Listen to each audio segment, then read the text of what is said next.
ಅಯ್ಯೋ, ಇದೇನಾಯ್ತು? ಮಿಷಿನ್ ಸುಟ್ಟು ಹೋಯ್ತಾ? ನೋಡುವ ಬನ್ನಿ. ನಮಸ್ಕಾರ, ಇವತ್ತಿನ ವಿಡಿಯೋಗೆ ಸ್ವಾಗತ. ಇವತ್ತು ಕಸ್ಟಮರ್ ಕಾಲ್ ಬಂದಿತ್ತು. Semi automatic washing machine run ಆಗೋದಿಲ್ಲ, ಸ್ಪಾರ್ಕ್ ಆಗ್ತದೆ ಅಂತ. ಹೋಗಿ ನೋಡಿದ್ರೆ ಮಿಷಿನ್ ರನ್ ಆಗ್ತಿಲ್ಲ, ಹೊಗೆ ಬರ್ತಿತ್ತು. ಹಾಗೆ ಚೆಕ್ ಮಾಡಿದೆ, ಪವರ್ ಕಾರ್ಡ್ ಶಾರ್ಟ್ ಆಗಿತ್ತು. ಕೇಳಿದ್ರೆ ಇಲಿಗಳು ಬರುತ್ತದೆ ತುಂಬ ಹೇಳಿದ್ರು. ಇದರಿಂದಲೇ ಸ್ಪಾರ್ಕ್ ಆಗಿತ್ತು. ಬೇಗ ವೈರು ಜಾಯಿಂಟ್ ಮಾಡಿದೆ, ಟೇಪ್ ಹಾಕಿದೆ, ನೀರು ಬಿಟ್ಟು ಚೆಕ್ ಮಾಡಿದೆ. ಮೆಷಿನ್ ಫಸ್ಟ್ ಕ್ಲಾಸ್ ನಡೀತಿತ್ತು. ಹಳೆ ಮನೆ ಆದ ಕಾರಣ ಇಲಿಗಳು ತುಂಬಾ ಬರ್ತಿತ್ತು.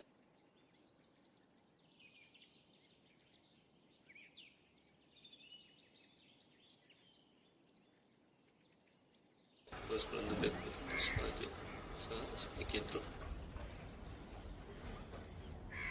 ಸ್ನೇಹಿತರೆ, ಇಲಿಗಳು ಬರದ ಹಾಗೆ ಮುಂಜಾಗ್ರತೆ ವಹಿಸಿ. ಇಲ್ಲಿ ಬೋಣಿಡಿ ಅಥವಾ ಕೆಳಗೆ ಮೆಶ್ ಸಹ ಹಾಕಿ, ಇದರಿಂದ ಸ್ವಲ್ಪ ಮಟ್ಟಿಗೆ ಕಡಿಮೆ ಆಗ್ತದೆ. ಧನ್ಯವಾದ. ಇವತ್ತಿನ ವಿಡಿಯೋ ನೋಡಿದ ಧನ್ಯವಾದಗಳು. ಮುಂದಿನ ವಿಡಿಯೋಗೆ ಸಬ್ಸ್ಕ್ರೈಬ್, ಲೈಕ್, ಶೇರ್, ಕಮೆಂಟ್ ಮಾಡಿ ಖುಷಿಯಾಗಿ.